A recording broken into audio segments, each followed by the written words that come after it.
Welcome back to Cravon Studio Shop Talk. In this episode, I want to touch lightly on randomness in games. Now, randomness in games is one of those things that some people don't like. Some people really hate it. Hardcore Eurogamers, for example, really don't like randomness in games, and it tends to be the realm of what they call Ameritrash. American-style games often have randomness in them, and that randomness will vary. There are some games that have almost no randomness at all, such as checkers. There are some games that have a little bit of randomness into things like Monopoly, all the way up to things that depend on randomness, like Risk, into things that are completely based on randomness, such as roulette and craps. And it's not to say that randomness doesn't have an important role to play in games. In fact, in a lot of cases, it makes a lot of sense. When you think about, there's a game I'm working on, for example, From the Sea. It's a pirate-themed game, and pirate ship-based combat depends on randomness. Because when you think about it, if you're in a ship-to-ship fight, you've got guns with powder that wasn't loaded consistently, that couldn't move or adjust very much, where your ship is rolling on the seas, the target ship is rolling on the seas, there's maybe unpredictable wind, there's steering that you might not be aware of at the time. So randomness actually plays a significant part in actually landing a hit on an enemy ship when you're talking about the Age of Sail. You don't want to get too random though. That can actually deter a lot of hobby gamers from doing it. Because imagine you've struggled all this time and you've done really well and you've gotten yourself quite a ways, and then through a random roll of dice, you lose all of your assets, or somebody else just jumps ahead of you to win the game at the end, based purely on a random roll of dice. That's really not a good feeling for anybody. So you want to kind of mitigate the impact of randomness in your games. Now, I want to get into a bit about what this is and how it works in games. Randomness in itself is at its core a study in probability and statistics. That's actually what it is. If you think of the ways you can introduce randomness to a game, you've got coin flips, dice, cards, and more recently bag drawing cubes from a bag, for example. Now, if we think about, let's start with the easy one, coins. If you have coins, it's pretty much a single coin is a or B result, heads or tails result. And if you flip a coin, a heads or tails result introduces a 50-50 chance of randomness. There's a common game here in Australia that they played on Australia Day called 2-Up. And it's literally two coins that are put on a flat board and they're tossed in the air, and you bet on if you think it's going to come up heads, tails, heads, or tails, tails. So you effectively have a 30% chance, 33.3% chance of winning that bet. If that's the kind of randomness you want to introduce in your games, and you want someone to have a percentage chance of doing something, or a 1 in n chance of doing something, or a 5 in n chance of doing something, you need some element like coins, dice, cards to introduce that chance. So coins, pretty easy. There's two sides. If there's more than two sides in your coin, you probably need to check for cheating. Somebody's not doing something right. And then 2-Up, as I mentioned, was a good example of that. One of the most common things that we're familiar with in games is dice. Now, dice come in many shapes and sizes, right? A lot of us are familiar with the standard polyhedral dice, D6, right? We have D10s. We have D8s, D12s, and the ever infamous D4, which is always the hardest one to pick up. Dice and their constituents are used to introduce different levels of randomness. Now, when you think about dice themselves, a D4 is a 25% chance of a particular number coming up. So if you want to say, well, I want somebody to have a 25% chance of doing something, roll one of these, and that pretty much will cover that. If you don't want to use coins, you can roll this, and even is 50%, odd is 50%, if you want to have a 50-50 chance. But then as we go up, we have things like the D6. Now, for any one particular number on a D6, you have a 16.6% chance of that number coming up. and it's even. It's the same for every single number on the die. It's very even. Then we go from there to the D8. Now with the D8, you have a 12.5% chance of any one number coming up on a D8. D10s is 10% chance, 1 in 10 number, right? A D12, well, that's 8.3%. You have a 1 in 12 chance or an 8.3% chance of something coming up to something like a D20, which is a 1 in 20% chance or 5%, 1 in 20 chance or 5%, right? So that's why these polyhedral dice can be very effective and can help. Now, a lot of people will look at dice and they'll use them, but they think about their probability and their stats in a different way. People often think of the bell curve, or what's called a normal distribution or Gaussian distribution, as far as the statistics of dice rolling goes. But I saw in a kind of a mathematics discussion forum the other day that people thought that on a single D6, there's going to be a bell curve. Well, there isn't.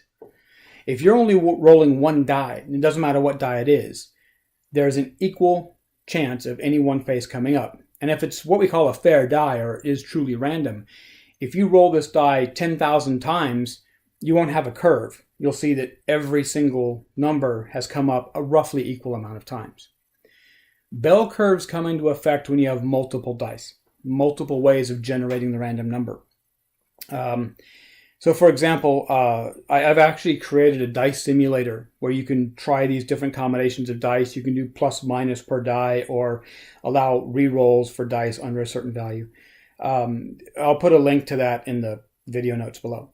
But that's where you start getting this bell curve. And it depends on how you want your percentage chance to come up. You have to look at the middle of the curve, which is called the mean. And if you want people to have a pretty good chance of that number, of the middle of the road number coming up, you need to roll higher amounts of fewer dice with smaller values, with smaller face values, like 4d4 instead of 3d8. And the way this works out is, let's take the number 24. 24 is good, especially for polyhedral dice, because there's about 4 sets of dice you can roll if you want to range between 1 and 24, 3 and 24, 4 and 24. And you can either roll 6d4 to get to 24. You can roll 4d6 to get to 24, 3d8 to get to 24, or 2d12 to get to 24. And if you look at that, if you're trying to generate this number between either, as it turns out, 6, 4, 3, and 2 to 24, your mean's going to shift a little bit. The middle will shift a little bit. But you'll see that rolling 6d4 produces a curve that is actually narrower. And when you get to 2d12, the curve flattens out. And you can try this. In fact, this chart right here demonstrates that. And this chart I created using my DiceStat simulator, so you can try the same thing when you get there. But as you can see, the curve for the lower face numbers and higher count is narrower and pointier than the 2d12, which is that kind of olive green one down there, that is flatter. Okay? So think about that when you're doing that. And like I was saying, 24 is a good number to experiment with in that case. So let's go on to cards. Now, people are familiar with a standard 52 card deck, right? 52 cards is pretty easy to deal with. 4 suits, 13 cards per suit. If you want to draw, your percentage chance of drawing a spade is 25%. But a more common example in board gaming or in tabletop gaming is Magic. Now, Magic uses a standard 50 or 60 card deck in most tournament play. And this is constructed. So there's some rules about how you can build your deck. One of those rules is that you can't have more than 4 of any one card except basic lands. So let's think about that. If you have a card in your deck that you really want to get on the board and you really want to draw it, you're going to put 4 of them in your deck. But what does that mean? Well, it means you have a 4 in 60 chance of drawing that card from the deck. That's 6.6%. But that's pretty good. Except for basic lands, that's the highest percentage you're going to get of drawing any one card in here randomly. Okay. The basic lands is the other thing. People usually run between 23 and 24 lands in a 60-card deck. Well, if you have a 23 lands in your deck of cards, that's going to be 38.3% possibility. Now, the interesting thing is that means that there is a 41.7% chance that you're going to draw something other than the land. Okay? If you just move that up to 24 lands, that goes up to 40%, a 40% chance, and you have a 60% chance of the other one, right? So I got the other one wrong, didn't I? Sorry, not 47, but 57, okay, or 67. Anyway, I'll figure that out in the show notes for you. So this is why people don't tend to run like one of something or even two of something normally. Like if you've got a killer card in your deck somewhere and you want to run more than one of them, right? Because if you think about it, if you have a 1 in 60 chance of pulling that particular card, let's say it was that one, if you have a 1 in 60 chance of pulling that card out of here, that is a 1.6% chance you're going to draw something out of a 60-card deck. Two of them only goes up to 3.3%. So you have to think about that. If you know you need it and you don't have a lot of them or something like that, you might need to run, like deck fixing or color fixing type cards like Diabolic Tutor, where you can go and fish for a card. Run 4 of those and it increases your chance. Because when you think about it, if you run 4 Diabolic Tutors and 4 of whatever this is, you actually get 8 out of 60. Which increases your chance dramatically of going to find one of these if you haven't drawn it naturally. Right. So that's kind of cards. Cards also introduce this random effect of mystery. Being able to depending on how many cards you allow things and how many of what you put in those cards, you'll be able to actually affect the percentage chance of something coming up. If you want to have a rarity of treasure in a stack of cards, like a treasure deck, where when somebody does something, they're going to pull from that deck. If you want to make it rare, put fewer of them in the deck or make the deck have more cards in it. And it's pretty easy to figure out. 1 in 10, 10% chance. 1 in 20, 5% chance. So it just depends on kind of your gut feel and what percentage of a chance you want someone to have of achieving something. So the other one that's becoming popular recently, especially since like Clank came out, is bag drawing, set-based bag drawing and stuff. In our case, we have a game coming called Rare Roses. And in Rare Roses, in order to find out what roses are available in the market, you draw hex tiles from a bag. And they can be rainbow roses, striped dragon roses, Juliet roses, black roses. And this is sample art, by the way. But that will tell you what is available in the market for you to fill orders with. And we use the bag drawing because it's the easiest way to pull the roses out, and it represents a good distribution. So what you do is, if you want something to have a higher chance of coming out, you put more of them in the bag. But if the rose is more rare, like the black rose, for example, you put fewer of them in the bag. So they are less likely to show up in the market or show up frequently. Another game that is really popular with the bags right now is Clank or Clank in Space. And this is a great example of randomness and drawing cubes and possibilities. But the thing that this is kind of set on is something called dependent probability. There's a rule in stats called the gambler's fallacy. And it often comes into play during craps, playing craps or roulette. Because if you go walk through a casino and you see a roulette table, you'll always see that big chart of numbers like that sits there and tells you what numbers have come up recently. And people think, ooh, if those numbers have already come up, and 8 hasn't been hit in 12 spins of the wheel, 8 must be due to come up. It's not. It's not at all. Because one spin of the roulette wheel does not affect the future spins of the roulette wheel. Same thing with dice. You're playing craps. just because somebody rolled 3 4s in a row does not mean he's about to roll a 7 or an 11, because they're not dependent on each other. They're completely separate. Some people think there's a magic force involved in doing this, but it's not.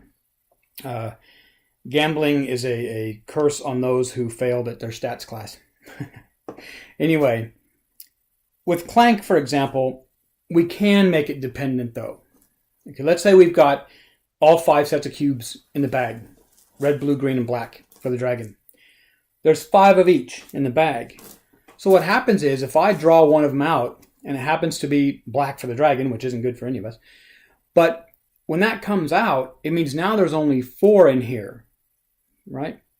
But because we have all these cubes in here, we're going to have a different chance now, because there's 1 less black cube in there. So let's say we've got 5 colors and there's 5 cubes of each. That means you have a 5 in 25, or a 20% chance of pulling a particular color of cube. If I reach in and pull out another black one, what are the odds? Now there are only 4 black ones in a bag of 24 cubes. With that, now I only have a 16.6% chance of pulling out another black cube. If I do pull out another black one, in this case it's green, right? Let's look at this. If there were still 5 green cubes in this bag of 24 cubes, I still have a 20.8% chance of pulling out that particular color. But the way it works is that's dependent, because if I pull this one out of the bag and leave it out of the bag, it means that now what's left in the bag was dependent on that last draw, because it changes the statistics of what's in here, the probability of what's in here. And the way that works is that a 5 in 25% chance is 5 in 25 is 20%. 4 in 24 cubes left is 16%.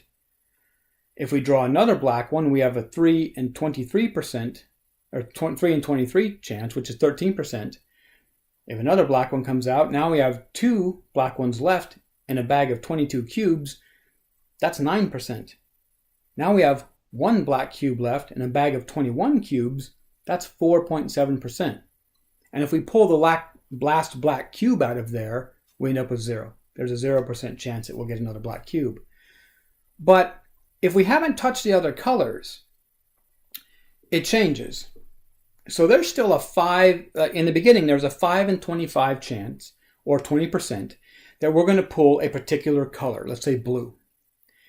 Well, if we take out a black cube, there's still 5 blue cubes in a bag of 24, which means now we have a 20.8% chance of pulling a blue cube. We pull out another one, it's something that's not blue. Now we have a 5 in 23, or 21.7% chance. Another one, it goes to 5 in 22, 22.7. 5 in 21, 23.8. 5 in 20 is now a 25% chance you're going to pull something out. So as the number of cubes drops, it drops dramatically. In 5 pulls, if you pull the same 5 colors in a row, it goes from a 20% chance to 0, while drawing another color goes from 20% to 25% chance. So the drop in a limited bag is much more dramatic than the increase. So you can think about that a little bit. So that's dependent probability in bag drawing. So we've touched lightly on this, and I encourage you to check out the Dice Stat Simulator and kind of think of how this is going to work in your games. When you think about it, if you want to tell more of a story, or you want to have more of effects, you might want to use cards. Cards tend to tell stories. Dice tend to tell results or statistics. But dice can also create that element of randomness, or that element of you're not sure what, right? Whereas it's good for attribute checks. Role-playing games use dice very heavily for that. I think sometimes it may be a bit lazy to rely on tables and charts for things like critical hits or fumbles when you roll the dice. And you roll a 20 and then you roll a percentile, and the percentile tells you what the critical hit was. Use your imagination. You could make that up if you wanted to.